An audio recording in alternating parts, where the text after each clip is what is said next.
یاد رکھیں حج زندگی میں ایک بار فرض ہے اور اس کے اندر بلا وجہ شرعی تاخیر کرنا یہ جائز نہیں ہے۔ جب فرض ہے تو علی الفور ہے، یعنی فوری جانا۔ بعض اوقات آدمی کئی اپنے کام کاج اور دیگر معاملات کی وجہ سے حج کو مؤخر کرتے ہیں،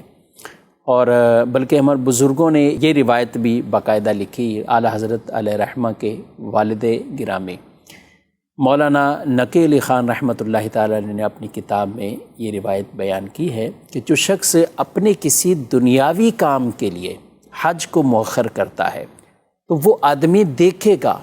حاجی حج کر کے واپسی آ چکے ہیں اور اس کا کام وہیں کا وہیں پڑا ہوا ہے، اس کا کام وہیں پڑا، یعنی کہ وہ کام بھی اٹکا ہوا ہے گویا کہ، اور حاجی حج کر کے بھی واپسی آ چکے۔ تو پہلی فرصت میں